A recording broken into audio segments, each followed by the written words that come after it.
turabasuhuje abakunzi ba Radio Country FM ivugira ku 105.7 kandi abakunzi b'ikiganiro kigira kiti ijuru n'ubuntu ntabwo bikorerwa.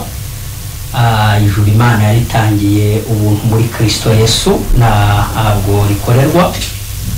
Turabasuhuje muri uyu mwanya aho muherereye hose kandi rwose tubahaye ikaze, kandi ndasuhuza n'abakiranutsi bose aho baherereye, abamaze kwishurirwa ukuri, abamaze kumenya neza uburyo ki Imana yatanze ijuru ku buntu muri Kristo Yesu, kandi bakaba bararyakiriye, bakaba bararuhutse mu mitima yabo, bakaba bicaye ariko bafite ibyiringiro bizima bifite ubugingo.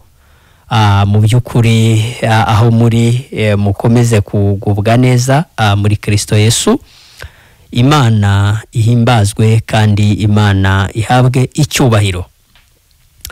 Ni ikiganiro rero mugezwaho na babwiriza butumwa bwiza bw'ubuntu bw'Imana batandukanye. Kuri uyu mugoroba uwo mwumva muri aya masaha avuga ni Musabyimana Yosefu Mugisha. Ndi umukiranutsi mbikesha kwizera Kristo Yesu, ntabikesha imirimo yanjye, ingeso zanjye nziza cyangwa amasengesho n'ibindi byinshi abantu bacungira mu ijuru. Ndi umukiranutsi mu by'ukuri mbikesha kwizera icyo gikorwa Kristo Yesu yakoze ku musaraba. Namenye neza ko igihano cyanjye cy'ibyaha nagombaga guhabwa Kristo Yesu ari we wagihanwe, nanjye rero nkaba ntagihanwe kubera ko Kristo Yesu icyo nari guhanwa ari we wagihanwe. Mbyizeye gutyo mbambaye umukiranutsi, ubu nanjye mfite ibyiringiro bifite ubugingo buhoraho. Imana ihabwa icyubahiro none n'iteka ryose. Turayishimiye rero mu by'ukuri ko iciye inzira kugira ngo tuboneke muri aka kanya. Ihimbazwe kuko niyo ibikoze yongeye guca kanzu. Imana ihabwe icyubahiro kandi isingizwe none n'iteka ryose. Iki rero ni ikiganiro mukurikirana kuri YouTube. Abantu bafite telefone nini za WhatsApp wajyaho ukandikamwo ijuru nirikorerwa TV. Mu by'ukuri ugakomeza ugakurikirana ikiganiro, ugakomeza gukurikirana ubutumwa bwiza binyuze ku iriyo channel. Kandi ushobora no kwandikira iyi nimero ngiye kukubwira, ikagushyira ku rubuga rwa WhatsApp ya 0784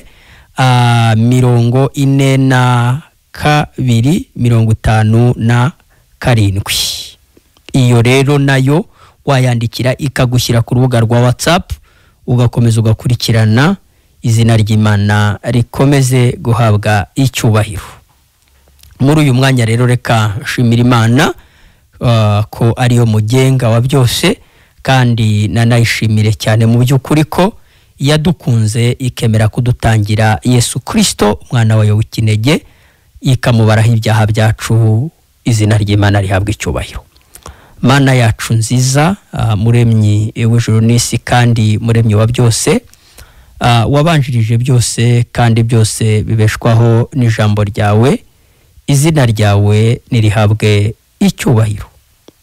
Mana ndagushimira ko uciye inzira nkaba mbonetse ahangaha muri studio za Radio Country FM kugira ngo nze mu by'ukuri nganire n'abariteze amatwi igikorwa wakoze ukidukoreye muri Kristo Yesu, kugira ngo abantu barusheho gusobanukirwa, baruhuke mu mitima uburyo ki watanze ijuru ku buntu uritanze binyuze mu mwana wa Yesu Kristo.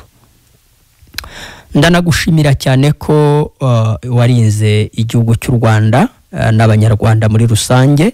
Ndagushimira ku bwabo, ndagushimira ku bw'isi, ndagushimira ku bwa byose. Izina ryawe nirihabwe icyubahiro. Ndanagushimira cyane ko watanze umwana wa Yesu Kristo ukamushyiraho ibyaha byacu, agakubitwa, akabambwa, agaterwa icumu, agapfa urupfu rw'agashinyaguro, agahanwa igihano cy'ibyaha twari dukwiye guhabwa, akamena amaraso, muri ayo maraso tukaba twarababariwe ibyaha byacu. Abamaze kubishurirwa tukabyizera, turagushimiye.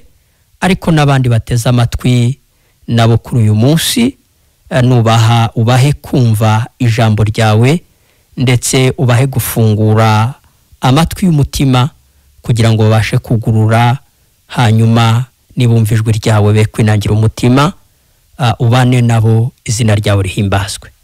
Urakoze, ngushimiye ku bwa byose, none n'iteka ryose. Reka iki kiganiro gitambuke mu mbaraga za Mwuka Wera, uhimbazwe mu izina rya Kristo Yesu, amen. Reka kuri uyu mwanya dusome amagambo aboneka mu rwandiko Pawulo yandikiye Abakorisayi, igice cyaho cya mbere. Umuntu ufite Bibiliya ayirambure, mu by'ukuri uyegere dufatikanye gusoma aya magambo. Igice cyaho cya mbere, umurongo waho 21, turasoma tugeze ku murongo waho wa 22 wonyine, hanyuma mbashe kubagezaho ijambo Imana yashyize ku mutima muri uyu mugoroba, kugira ngo dufatikanye gushimira Imana binyuze mu ijambo ryayo. Izina ry'Imana rihabwe icyubahiro. Haravuga ngo, namwe abari baratandukanijwe n'Imana kera, mukaba mwari abanzi bayo mu mitima yanyu no kubw'imirimo mibi, none yiyungishije namwe urupfu rw'umubiri we, ngo abashyire imbere yayo muri abera n'abaziranenge, mutagawa. Imana ihabwa icyubahiro. Reka nsubire mwaya magambo. Namwe abari baratandukanijwe n'Imana kera, mukaba mwari abanzi bayo mu mitima yanyu no kubw'imirimo mibi. 22. None yiyungishije namwe urupfu rw'umubiri we, ngo abashyire imbere yayo muri abera n'abaziranenge, mutagawa. Imana ihabwe icyubahiro. Aya magambo Imana yashyize ku mutima kugira ngo mbashe kuyababwira, kandi nanone Imana nyine ibashe kuyasobanura, yasobanuriye abantu bateze amatwi muri uyu mwanya. N'amagambo meza, aryoshye. Muri uyu mugoroba, muri aya masaha, uramutse uteze amatwi ugahishurirwa aya magambo, wafatikanya natwe gushimira Imana, ugasobanukirwa mu by'ukuri igikorwa Yesu Kristo yakoze ku musaraba, ukamenya ko Imana yaguhaye ijuru.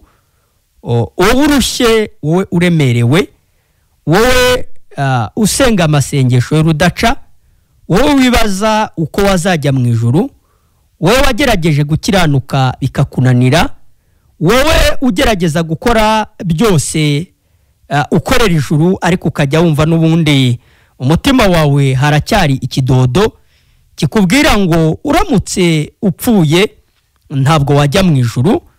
Ndagira ngo uyu mwanya nukuri wowe ubyumva, utege amatwi aya magambo kuri uyu mugoroba, kuri aya masaha. Ndizera, ndashidikanya ko hari ikintu gikomeye Imana igiye kugukorera, igiye kugukora ku matwi, ukumva umurimo Imana yakoreye inyoko muntu muri Kristo Yesu. Ni amagambo rero avuze ngo, namwe abari baratandukanijwe n'Imana kera, mukaba mwari abanzi bayo mu mitima yanyu no kubw'imirimo mibi, ngo none Imana yiyungishije namwe urupfu rw'umubiri we, kugira ngo abashyire imbere yayo muri abera n'abaziranenge mutagawa.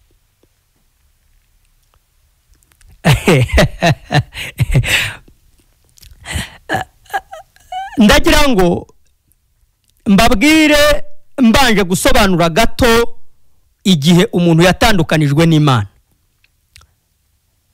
Abantu benshi mu byumba by'amasengesho n'ahandi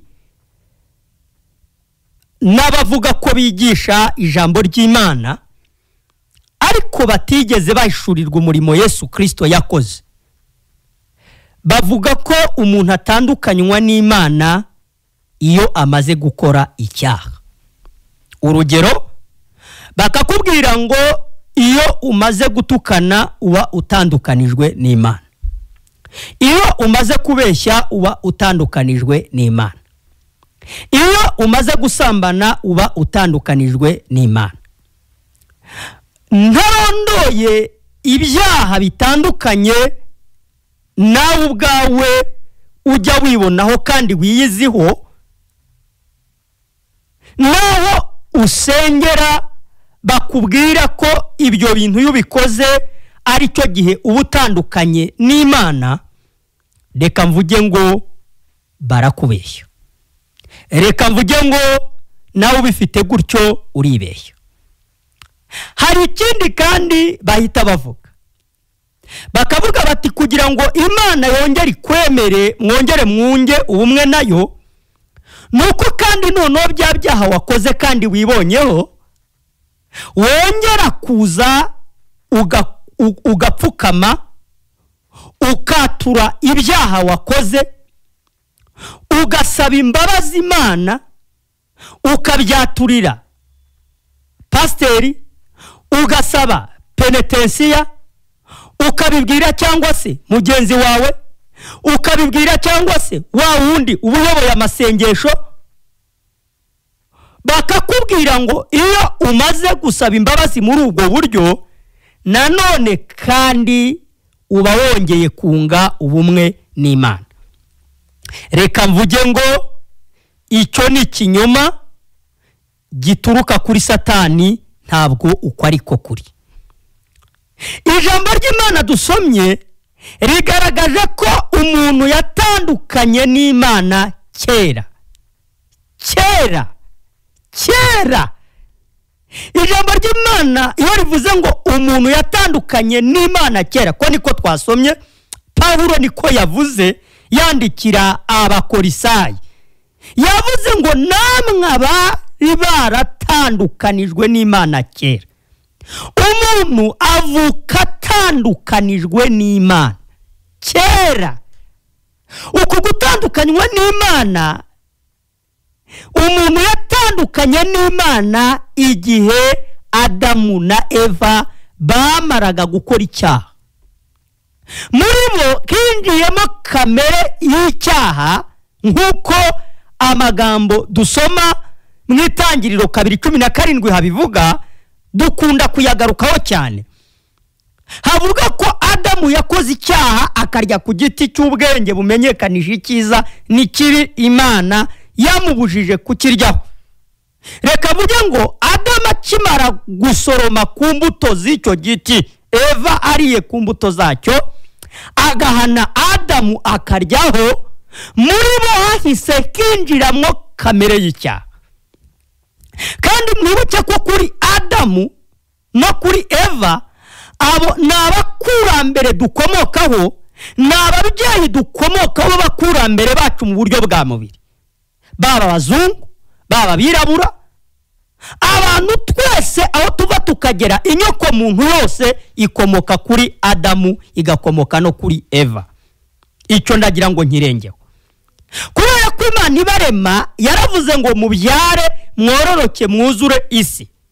Adamu na Eva, abo babyeyi abakurambere dukomokaho mu buryo bw'umubiri, bakoze icyaha tubarimwo, muri bo hahitaginjiramo kamere y'icyaha. Nawe nyumva, icyo ni cyo gihe muri wowe wahise winjirirwamo kamere y'ubunyacyaha. Abantu twese tubakomokaho nicyo gihe twahise tuba abanyabyaha imbere y'Imana. Ubwo uwo mwanya kandi tuba tunatandukanijwe n'Imana. Abaroma igice cyaho cya 5 ku murongo wa 18 hari amagambo avuga ngo igicumuro cy'umuntu umwe cyateye abantu bose gucirwaho iteka. Ubwo ndi gusobanura igihe umuntu yatandukanye n'Imana. Ntabwo umuntu atandukanywa n'Imana n'ibyo yibonyeho bibi, ahubwo umuntu atarakora ibyo bintu bibi n'ubundi yibonaho, n'ubundi abasanzwe ari kure y'Imana. Kuko gutandukanywa n'Imana byabaye icyo gihe Adamu yamaraga gukora icyaha. Abantu twese twari dutandukanijwe n'Imana. Ayo magambo ari mu Baroma avuga ko icyo gicumuro cyateye abantu bose gucirwaho iteka ni igicumuro cya Adamu. Uko gucirwaho iteka ni nako gutandukanywa n'Imana. Kuko Adamu amaze kurya kuri icyo giti na Eva, uwo mwanya bahise bagaragara mu ngobyi ya Edeni bambaye ubusa, batangira guhunga Imana, batangira kugira ubwo, batangira kwiremera ubucocero mu bibabi by'umutini. Reka mvuge ngo umuntu yatandukanye n'Imana kera havugwa ni muri Adamu. Adamu agikora icyaha, nicyo gihe nawe warubaye umunyabyaha muri kamere yawe. Bya byaha ujya wibonaho rero, kwa gutukana, kwa kubeshya, wa mujinya, kwa gusambana n'ibindi nawe wiyiziho, ibyo bikomoka muri iyo kamere igutuyemo. Reka mvuge ngo nawe utabyibonaho nyuma kandi, kuko izo n'imbuto zisohoka n'ubundi biri muri kamere yawe. Yesu yarabivuze, yaravuze ngo mu mutima w'umuntu niho hakusanyirijemo ibibi byose. Kuko mu mutima w'umuntu ariho harimo kubeshya, kwica, gusambana, kugomanwa, kuroga, kwirema ibice n'ibindi. Ibyo bintu bikusanirije muri kamere muntu. Reka mvuge ngo umuntu rero yavutse atandukanye ndetse n'Imana. Kuko bavuze ngo kandi mukaba mwari abanzi bayo, kandi wabaye umwanzi w'Imana kuri icyo gihe, wabaye umunyamirimo mibi kuri icyo gihe. Ntabwo imirimo yawe mibi igirwa mibi n'ibyo ujya ukora bibi, ahubwo yagizwe mibi nuko muri wowe harimo kamere y'umunyacyaha, kandi muri wowe hakaba harimo kumenya gukora neza no gukora nabi. Ibyo bintu rero Imana yireba gukora neza kwawe, ikabona no gukora nabi kwawe. Ibyo bintu byose ku Mana bihwana no kuba ari bibi byose, kuko yo ibibona nk'ubushwambagara, ndetse ibibona nk'ibizenga, kubera ko bikomoka ku cyaha cyitwa kamere. Ibyiza byawe n'ibibi byawe byose ni bibi ku Mana. Niyo mpamvu wumvishije hano bavuze ngo mukaba mwari n'abanyamirimo mibi. Mwari abanzi b'Imana n'abanyamirimo mibi, niko bavuze. Bavuze ngo mwari abanzi bayo mu mitima yanyu no kubw'imirimo mibi. Imirimo mibi ukwiriye kubanza kumenya ngo uri mubi, n'ibyo ukora ni bibi, kubera ko ibyo ukora wita byiza muri wowe habonekamo n'ibibi. Mu by'ukuri niyo mpamvu bitagutsindishiriza ibyiza byawe ngo biguheshe kujya mu ijuru, ngo biguheshe ubugingo buhoraho, ngo biguheshe kwemerwa n'Imana. Umuntu rero yaravutse gutyo atandukanijwe n'Imana. Ijambo ry'Imana muri Zaburi yarabivuga, 51 avuga ijambo rivuga ngo dore naremanwe gukiranirwa, umurongo wa 7, kandi mu byaha nimo mama yambyariye. Urumva ko umuntu yavutse atandukanijwe n'Imana, yavutse umuntu atandukanijwe n'Imana, ari mubi 100%, ari mubi uhereye mu bworo bw'ikirenge ukageza mu gitwariro. Umuntu ni mubi, ariko igihe yabereye mubi nicyo gihe Adamu yakoraga icyaha. Tumurimo twese abamukomokaho twese tuba tubaye abanyabyaha imbere y'Imana, ndetse duciriweho n'iteka. Ko gucirwaho iteka twari tubaye abanyabyaha, ariko n'igihano gihari, igihano cyo kurimbuka, tukajya mu nyanja yaka umuriro n'amazuku, tukababazwa by'iteka ryose. Imana rero ntiyaturetse, reka mvuge ngo Imana ntiyaturetse. Ku murongo wakurikiyeho havuze ngo none yiyungishije namwe urupfu rw'umubiri we. Wewe wavutse uri umunyabyaha, wewe wavutse uri mubi, wewe wavutse utandukanijwe n'Imana, wewe wavutse uri umunyantege nke, wowe ugerageza gukora ibyiza bikagutanga imbere, wowe ugerageza rwose mu buryo bwose bushoboka uvuga ngo Mana nakora iki kugira ngo mbe mwiza, nakora iki kugira ngo mbe umukiranutsi. Reka mvuge ngo navuze ngo imirimo yawe, ibikorwa byawe ntabwo byaguhesha kuba umukiranutsi imbere y'Imana, ntabwo byaguhesha ubwami bw'ijuru, ntabwo byaguhesha ubugingo buhoraho. Imana yaradukunze rero, wowe unyumva, Imana yaradukunze kuko Imana yavuze ko, niko ibyanditswe byera bivuga, yavuze ko ibihembo by'ibyaha ari urupfu. Nicyo kintu umuntu yarakwiriye guhabwa igihano cy'urupfu. Urupfu ruvugwa hano ntabwo ari urugo gupfa kw'imibiri, kuko uru rw'imibiri ntirunateye ubwoba buriya, kuko uru ni urupfu abantu bose tuzapfa. Ahubwo urupfu ruteye ubwoba ni urunguru rwo kujya mu nyanja yaka umuriro n'amazuku. Nicyo gihano umuntu yarakatiwe guhanwa, nicyo gihano umuntu yagombaga guhanwa. Imana rero yaradukunze, Imana yaragukunze wowe unteze amatwi, kubera ko Imana ni urukundo rutarondoreka, kubera ko Imana ni urukundo rutagira akagero. Imana ihabwa icyubahiro, Imana ihabwa icyubahiro. Hari uwavuze murebe urukundo ruhebuje Imana yadukunze, urukundo ruhebuje. Noneho rero havuze ngo none yiyungishije namwe urupfu rw'umubiri we. Wowe wari umunyabyaha, Imana yiyunze nawe, ariko kwiyunga nawe ntabwo yiyunze nawe binyuze mu kuyisaba imbabazi, binyuze mu gusaba penetensiya, binyuze mu gusaba imbabazi bagenzi bawe kwa kundi mujya mubikora ngo muri kwiyeza, ngo muri kwatura. Oya, ntabwo uko ariko kwiyunga n'Imana. Ubwiyunge Imana yakoze ubwiyunge yishe umwana wayo Yesu Kristo. Ko niko havuze ngo none yiyungishije namwe urupfu rw'umubiri we kugira ngo abashyire imbere yayo muri abera. Reka mvuge kuraka uburyo Imana yiyunze nawe, wowe unyumva, wewe wavutse uri umunyabyaha, Imana yaragukunze, iragukunda, yemera gutanga umwana wayo Yesu Kristo, aza mu isi, asiga ubwiza, asiga icyubahiro. Ijambo ry'Imana riravuga ngo mbere na mbere hariho jambo, kandi ijambo yahoranye n'Imana. Ijambo ry'Imana rigaragaza ko yasize ubwiza n'icyubahiro yari afite, aza mu isi, yambara kamero k'umugaragu w'imbata, araza yambara umubiri wawe, yambara umubiri wanjye, avukira muri Bikira Mariya cyangwa avukira muri Mariya.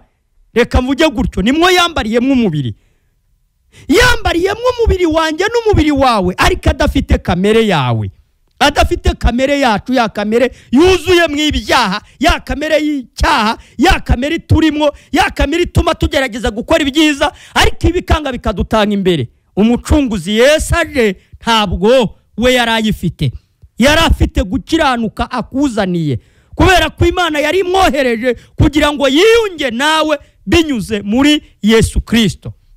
Araza rero, aza mu isi, ayivukira mu isi, ayimaramo imyaka 33. Araza arakiranuka, birakunda, akora ibyiza 100% birakunda. Ijambo ry'Imana rivuga ko atigeze kumenya icyaha, Imana ikamuhindura kuba icyaha ku bwacu. Imana irangije imubaraho ibyaha byawe, wowe unyumva, Imana imubaraho ibyaha byawe byose uko bingana kugira ngo ikore ubwiyunge. Hagombaga kuboneka uhanwa agahanwa mu kimbo cyacu, hagombaga kuboneka uhanwa agahanwa mu kimbo cyacu. Reka wowe nkubwire uteze amatwi Radio Country FM, idini rya kukubeshya ntabwo ari ryo ryabambwe. Pasiteri si wowe wabambwe, habambwe Yesu Kristo, niwe Imana yiyungiyemwo nawe imubazeho ibyaha byawe. Imana iratuguranira, ifata ibyaha byawe byose ibibara kuri Kristo Yesu. Imaze kumubaraho ibyaha byawe byose n'igihano cyawe wagombaga guhanwa, Yesu Kristo aracyakira. Kuko niko havuze ngo none yiyungishije namwe urupfu rw'umubiri we. Yesu Kristo amaze kwikorera ibyaha byacu. Ubwashize twakoze ikiganiro kivuga ngo ubwe yikoreye ibyaha byacu mu mubiri we, abibambanwa ku giti. Amaze kwikorera ibyaha byacu rero byose abyishyizeho, Imana ibimushyizeho, yagiye no guhabwa igihano. Wewe wagombaga kurimbuka, wewe wagombaga kujya mu muriro utazima, Yesu Kristo araguhanirwa. Yemera kwishyiraho ibyaha byawe n'igihano cyabyo aracyakira. Akubitwa inkoni, yambikwa ikamba ry'amahwa, aterwa imisumari mu birenge, aterwa imisumari mu biganza, ajyanwa ku musaraba w'ibivume, arapfa kugira ngo Imana yiyunge nawe. Ntabwo ari wowe wasabye Imana kugira ngo yiyunge nawe, ahubwo ni urukundo ruhebuje Imana yadukunze, yo yohereza Yesu kugira ngo aze apfe urupfu rw'abanyabyaha, kugira ngo ibyo bintu nubyizera wowe utazarimbuka. Reka nkubwire ngo hari uwaguhaniwe, kandi yahaniwe ibyaha byawe byose. Reka nkubwire ngo yanaguhaniwe utari wanavuka, utari wambara n'uyu mubiri ngo wambare. Imana yari izi ko azavuka umuntu umeze nkawe, umuntu umeze nkanjye, kandi akavuka ari umunyabyaha. Imana yemera kugutangira incungu, itanga Yesu, imwica urupfu rubi rw'agashinyaguro. Hari abajya baririmba indirimbo ivuga ngo Yesu wemeye gupfa umeze nk'intabwa, ngo urwo twari dukwiye ni wowe rwahamye, ngo barya ababisha bawe ntabwo bigeze bagusonera, ngo natwe turagushima tugushimagiza. Yesu wemeye gupfa umeze nk'intabwa, urwo twari dukwiriye ni wowe rwahamye, urwo twari dukwiye rwahamye Yesu. Urupfu wari ukwiriye gupfa rwahamye Yesu. Ibyaha byawe byose byamugiyeho, wibirondora uko bingana muri kamere yawe byose, Imana ibimubaraho. Yesu Kristo Imana iramuhana. Yesu Kristo amaze guhanirwa ibyaha byawe, Imana yahise gukuraho urubanza rw'ibyaha. Inkuru nziza nakuzaniye, Imana yantumye ngo nkuzanire inkuru nziza. Imana imaze gutanga Yesu ngo apfire ibyaha byawe, abipfiriye agiye ku musaraba, arabambwa, ajya mumva, arahambwa, ku munsi wa gatatu arazuka. Yazutse igihano cyawe cyose akikurangirije. Imana yemeza ko wowe wari umunyabyaha, ubaye umwere, ubaye umuziranenge, ubaye utagawa mu maso y'iki? Mu maso y'Imana. Uko kwera ndi kuvuga ni ukwera kwa Yesu kubarwa kuri wowe. Uko kutagawa ndi kuvuga ni ukutagawa kwa Yesu kwabazwe kuri wowe. Uko kuzirinenge ni ukuzirinenge kwa Yesu kwabazwe kuri wowe. Kuko ni Yesu wari ufite kwera, arakuguhereza, nawe yishyiraho ibyaha byawe.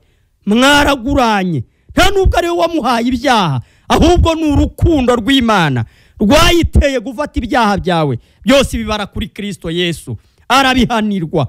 Nujya uvuga ngo yazize ibyaha byawe, utekereza iyo ndirimbo, mujya muyiririmba ivuga ngo yazize ibyaha byanjye, ngo ntangazwa cyane n'imbabazi ze, ngo yazize ibyaha byanjye. Yazize ibyaha byanjye, yazize ibyaha byanjye, ntangazwa cyane n'imbabazi ze, yazize ibyaha byanjye. Yazize ibyaha byawe, yazize ibyaha byawe byose. Nujya uyiririmba ujye uyumva, Yesu yazize ibyaha byawe. Imana rero yiyunze nawe muri Kristo Yesu. Ubwo bwiyunge bwarabaye, kandi ni igikorwa cyakozwe, ni umurimo wakozwe kandi uranarangira. Kristo Yesu ari ku musaraba, hamenetse amaraso, kandi muri ayo maraso niho wababaririwe ibyaha, wakuweho urubanza rw'ibyaha. Imana wemeye ibyo bintu Yesu yakoze, nawe ko ari we yabikoreye, ububaye umwere, ububaye utagawa, ububaye umuziranenge imbere y'Imana, ubikesha kwizera icyo gikorwa cyakozwe na Yesu. Ukamenya ko ibicumuro byawe Kristo Yesu ari byo yacumitiwe, yashenjagure gukiranirwa kwawe ndetse gukiranirwa kwanjye, igihano kimpesha amahoro, igihano kiguhesha amahoro cyari kuri Kristo Yesu. Va mu buyobe, habambwe Yesu niwe wazize ibyaha byawe. Si perezida wa korari wabambwe, si korari yabambwe, si muyobozi w'amasengesho wabambwe, ye kukubeshya. Saba bahora baguhanurira, sibo babambwe, habambwe Yesu azira ibyaha byawe. Yarabizize byose uko bingana, ibyo byizeye gutyo uribera umukiranutsi imbere y'Imana. Ni ibintu byakozwe kera nkubwira, kandi ibyo bintu byakozwe n'umurimo wakozwe, kandi n'umurimo warangiye. Ijambo ry'Imana riravuga mu Baheburayo, haravuga igice cya 10 ngo uko gushaka kw'Imana niko kwatumye twezwa, tubiheshejwe n'uko umubiri wa Yesu watambwe rimwe gusa we bihagije iteka ryose. Nguko uko Imana yiyunze n'abari mu isi, nguko uko Imana yiyunze nawe wowe unteze amatwi, we gukomeza kwibaraho ibyaha. Imana nta byaha ikikubaraho, ntikikubaraho ibyaha byawe, yabibaze kuri Kristo Yesu, n'igihano cyabyo Yesu aragihabwa, arapfa, arahambwa, ku munsi wa gatatu arazuka, igihano akikurangirije. Ubyizeye gutyo mu mutima, iri joro warara mu ijuru, warara n'ibyiringiro bifite ubugingo, wabubonye ubugingo buhoraho. Imana ihabwe icyubahiro. Reka rero dusangire ijambo n'abatwumva.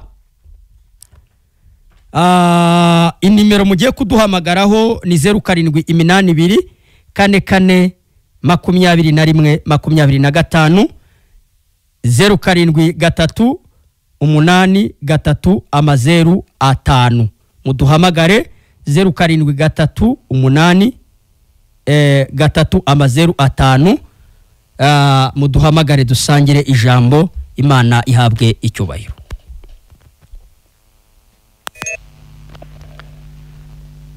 Allo Country FM. Country FM allo. Aha aragiye. Aha musangire yaje. Country FM allo. Hello. Ndabumva cyane, muri bande muherereye he? Na waragiye, rezo ziri kubagora. Aha muduhamagare, menya neza ko Yesu yazize ibyaha byawe, ni ibintu Imana yakoze kubw'ubuntu bwayo. Allo Country FM. Allo. Aha murakomeza mugerageze. Aha ubyo ni ibintu Imana yakoze kubw'ubuntu bwayo. Country FM allo. Yego muraho neza? Yego makuru yanjye. Turashima Imana. Muri bande muherereye he? Ni Maria mere ku Nkombo. Maria uherereye ku Nkombo, wateze amatwi ikiganiro? Yumvise pe, murakoze cyane kandi turafashijwe. Aha wakuye mwiki kubigendanye no kujya mu ijuru, urumva bimeze bite? Nakuyemo nyine numvise yuko Yesu yaturambiwe ku musaraba, nyine yazize ibyaha byacu. Umva nyine ukuntu dukwiye kwitwara cyangwa n'ukuntu dukwiye kubana n'Imana. Abo navuze ngo twavuze ngo Yesu Kristo yazize ibyaha byawe kugira ngo utazabizira. Wumva se kuri uko kuntu noneho waruvuze ko Yesu bishe ko yazize ibyaha byawe, kuri ubu noneho urumva uri umukiranutsi? Nawe ukuntu niyumva niba nako Imana mbona simbizi, ariko Mana n'ukuri ndagerageza pe. Oya nta kugerageza si cyo bari kuvuga hano. Bavuze ngo Yesu yazize ibyaha byacu. Ntabwo waba umukiranutsi binyuze mu kugerageza.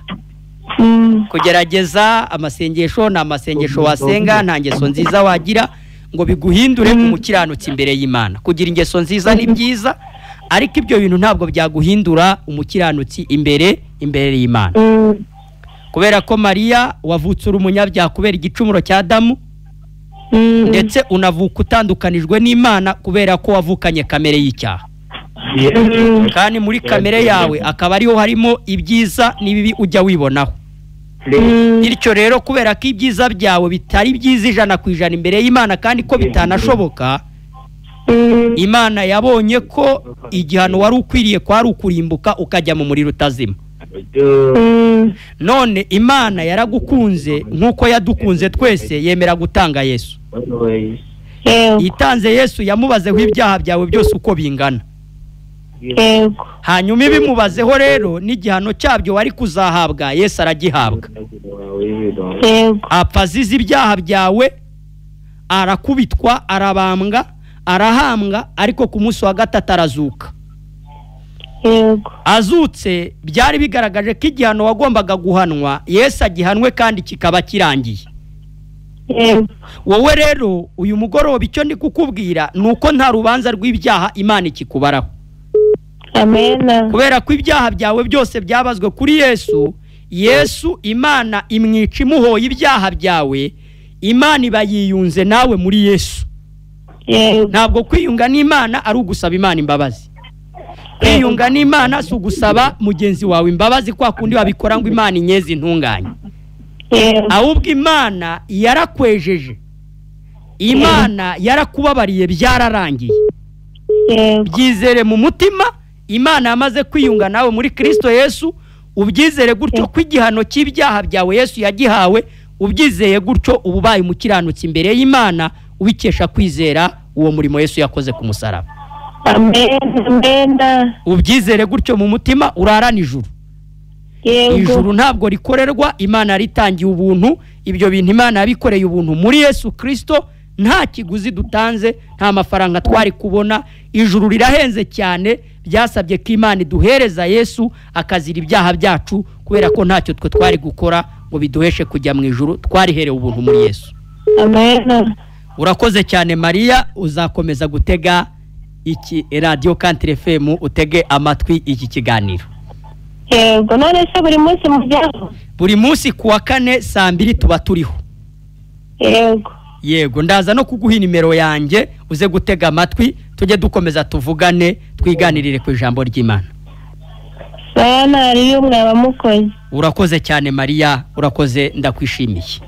Sana mwe murakoze kutugeza ubutumwa bwiza. Yego, komeza kunezerwa. Kandi Imana ikomeze bafashe, ikomeze bashigikire muri byose pe. Urakoze cyane Maria. Maria, ngushimiye Imana cyane. Mumenye neza mudashidikanya ko igihano. Allo Country FM. Allo. Yego, turabumva cyane. Muri bande muherereye he? Nitwa Masengesho Alex, mperereye kuri Maison de Jeune Bamenye. Yaha, yego, kuri Maison de Jeune Masengesho, ndakumva. Wateze amatwi ikiganiro cy'ubutumwa bwiza? Nagiteze amatwi neza cyane, nacyumvise kandi nabashimiye. Wakuye mwiki mu bigendanye kuri ubu no kujya mu ijuru, urumva ibyiringiro ubihagaze biti? Mbere yo kubona ibyiringiro numva bimeze. Hari akantu mwabibuze, numva nziza ko hari akantu numvise ntari kumva neza. Hari akantu mwavuze ngo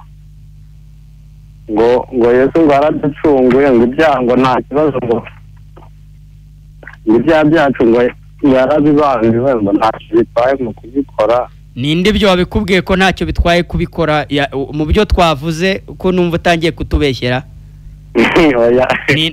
Twavuze ko Kristo Yesu yazize ibyaha byacu, none ukomeje gukora ibindi byaha byo kubeshya. Ibi byose dukora nabyumvise ko yabibambiwe, ko none ko warubeshye ngo turi kuvuga ngo mubikore, ibyo bikuye he gukora n'ibindi byaha? Ahubwo oya, kubikora byo nta byiza, ahubwo kuriya tubambiwe ikintu yazize, ikintu yashaka yuko buri wese arajya yigererayo. Urabona kuko kera oya Masengesho mva tugufashe.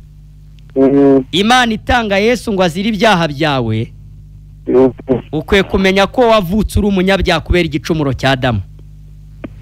Wavutse utandukanijwe n'Imana, uvuka n'Imana yaragukatiye igihano cyo kurimbuka ukajya mu nyanja y'umuriro n'amazuku kubera icyo gicumuro kikurimo, iyo kamere yawe. Muri kamere yawe niho ujya wibonamo ibyiza ariko ukanibonaho ibibi. Ukora ibyaha kandi ibyaha ukora nta muntu ujya ukubwira kubikora. Ujya kubona ukabona urabikoze kandi utabishaka ukabona ubirabaye. None rero kubera izo ntege nke Imana yaradukunze yemera kugutangira Yesu. imubaraho ibyaha byacu byose harimo n'ibyaha byawe. Ibyo ujya wibonaho, ibyo wibonaho n'ibyo uzibonaho. Ntabwo ndi kukubwira gukora ibyaha, ahubwo nuko muri wowe harimo kamere y'icyaha kandi nawe ujya ubona ubikora. Ni nacyo cyaha gikomokaho n'ibindi byose ujya wibonaho. Imana rero yabazeho Yesu ibyo byaha byawe iranabimuhora. Yesu ibyaha byawe yarabizize byose. Byose Yesu yarabizize, ajya ku musaraba, arabambwa, ari byo azira, arakubitwa, ari byo azira, amena amaraso kugira ngo wowe ubabarirwe ibyaha. Kubera ko uri umunyabyaha nicyo gituma ahubwo Imana yakubabariye ibyaha byawe. Warababariwe, ibyo bintu byizeje umutima wawe, ububaye umukiranutsi imbere y'Imana, ukaba wiboneye ubugingo buhoraho. Ibyo bintu Imana yabikoze ku buntu bwayo, nta mirimo y'umuntu ibonetsemo itegetswe n'amategeko. Ibyo bintu Imana yarabikoze kubw'urukundo rwayo, itanga Yesu ngo azire ibyaha byawe. Ibyo bintu byizere, urupfu Yesu yapfuye ruhwana n'igihano wagombaga guhanwa cyo kujya mu muriro utazima. Urupfu yapfuye rwavunje icyo gihano.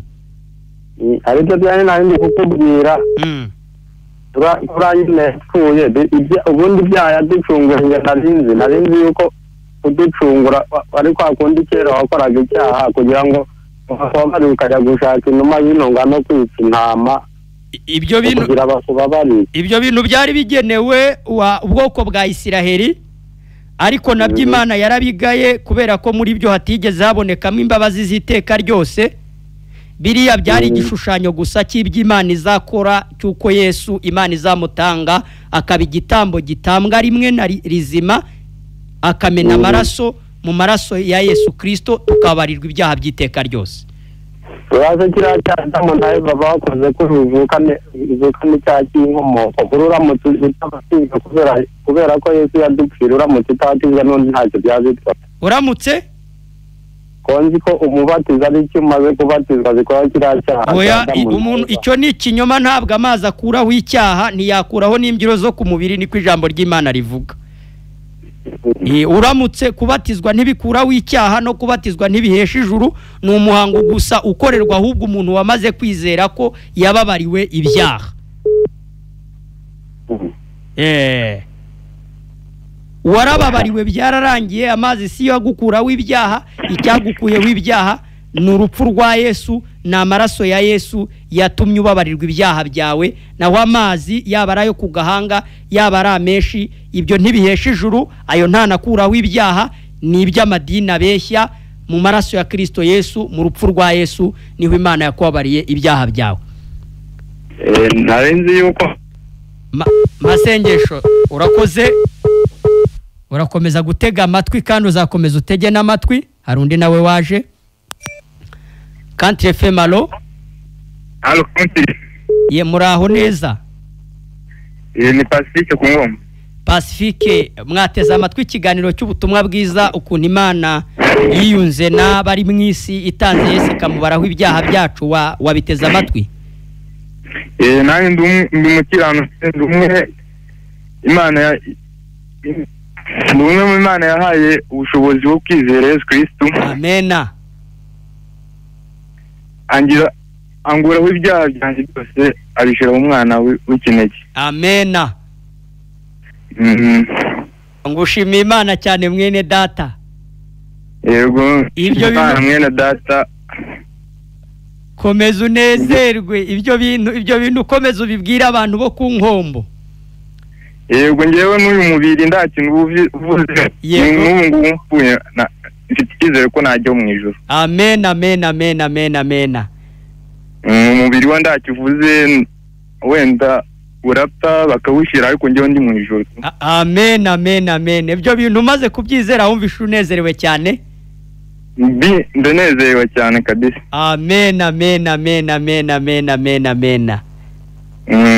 Komeza kunezerwa, umwami yaguhaye kunezerwa mwene data. Yego yego urakoze cyane muvandimwe.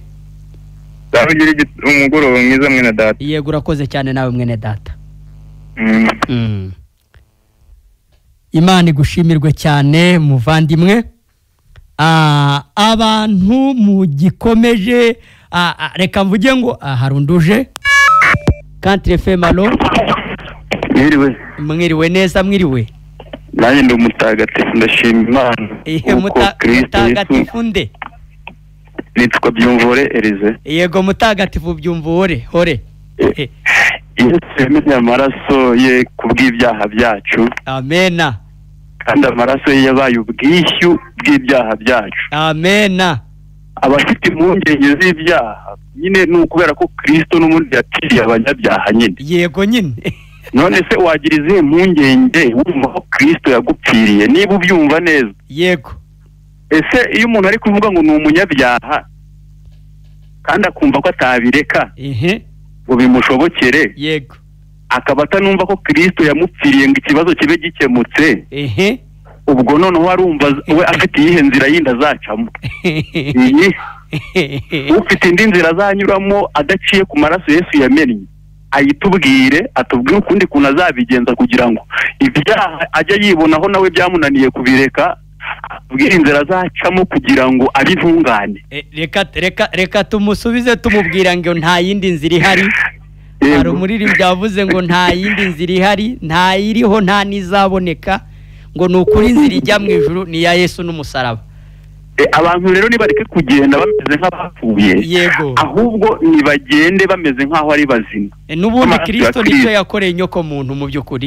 Igihano Yesu yahanwe cyari igihano cyo kugira ngo turonke gukiranuka, kuko twebwe gukiranuka ntabwo twari kuzigera tubishobora. Yesu yarakiranutse rero akiranuka ku gato na kanini, ariko akikiranukira kugira ngo kimwe n'Imana, ahubwo akiranukira twebwe abanyabyaha kugira ngo nyine gukiranuka Imana yashakaga, kwaba uko mu mategeko, kwaba no gukiranuka Imana yashakaga ko mu buryo busanzwe Yesu Kristo agusohoze kugira ngo umwizera wese ahita abarwaho gukiranuka kwa Kristo. Amen, amen, amen. Uwo muntu abahindutse intungane bidaturutse ku mirimo ye, bidaturutse ku gikorwa cye. Gusenga ntabwo byaguhesha ijuru, gukora imirimo myiza ntabwo byaguhesha kwemezwa n'Imana ari guha ubugingo buhoraho, kubera ko twebwe turi abanyabyaha, dukora ibyiza ariko bitakuzwa n'ibibi n'ubundi.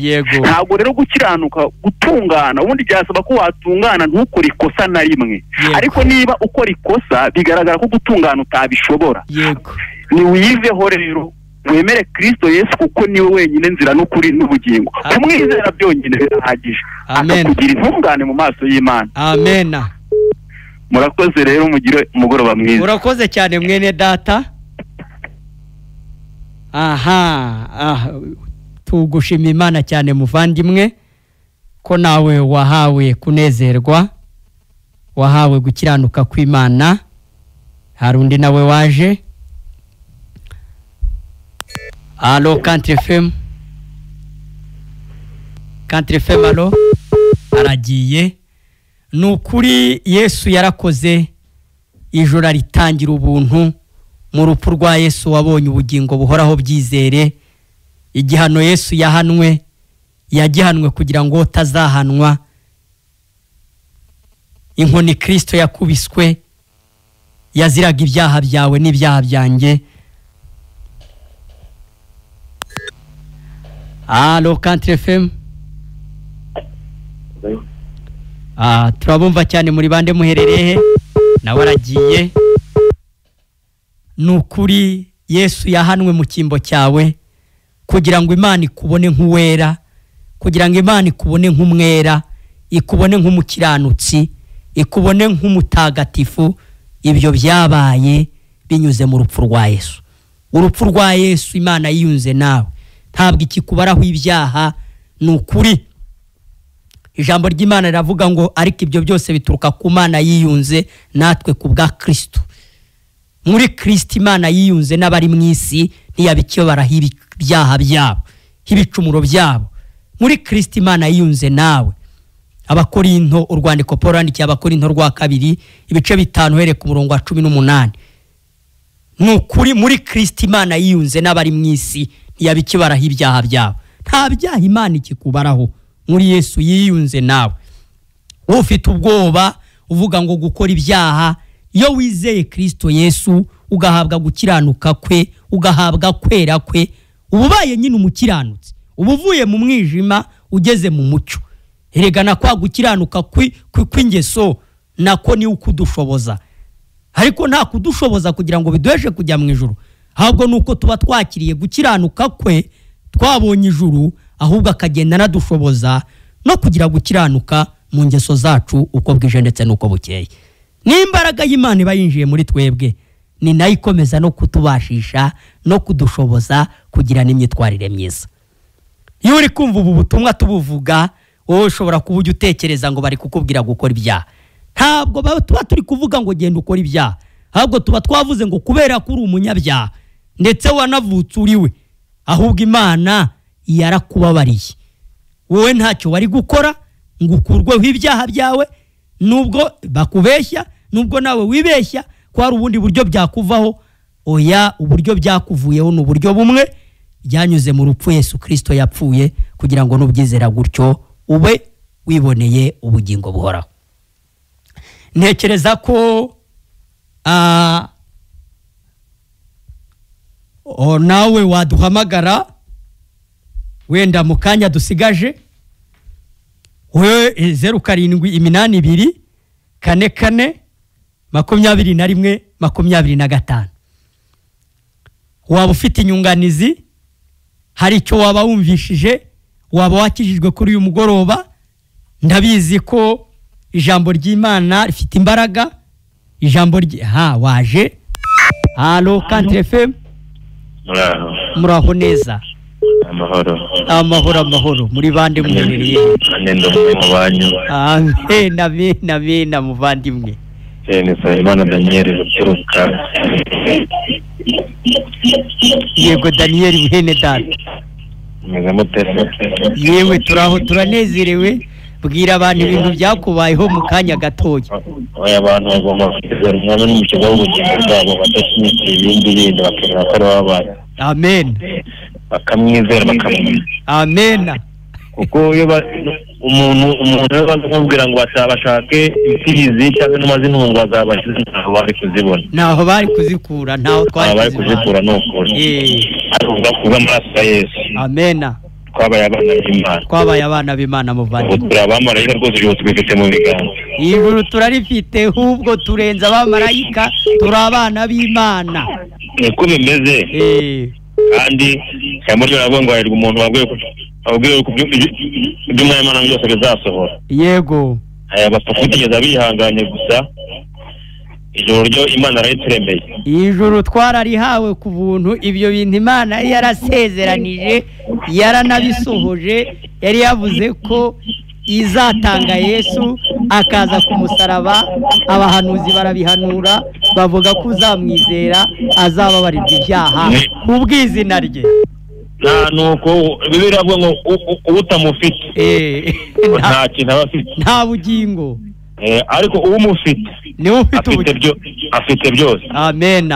Imana ishimwe cyane. Imana ishimwe, komeza kunezerwa. Sawa, turi kumwe umugoroba mwiza. Urakoze cyane mwene data.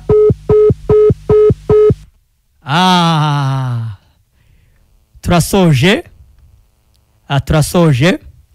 ariko reka nongere mvuge ngo nko ku bantu bashyizeho urushinge nyuma, iki kiganiro ukomeza no kugikurikirana kuri YouTube channel Ijuru Ntirikorerwa TV. Wanditse muri telefone yawe ya WhatsApp ngo Ijuru Ntirikorerwa TV, ukomeza gukurikirana ibi biganiro by'ubutumwa bwiza.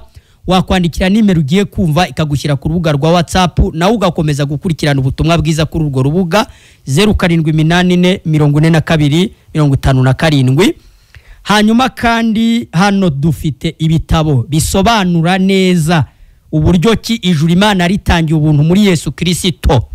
Icyo gitabo uramutse ugishaka wagisanga aho Radio Country FM ikorera, hano kuri studio za Radio Country FM, hano mu mujyi wa Kamembe, imbere y'isoko ahegereye kuri Beneri.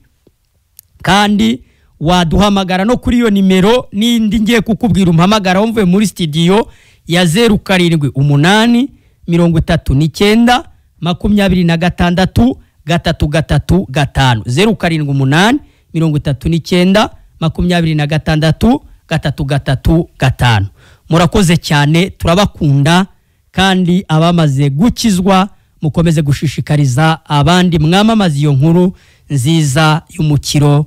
Murakoze cyane, naho kuwa kane ku bushake bwa Nyagasani. Bye bye.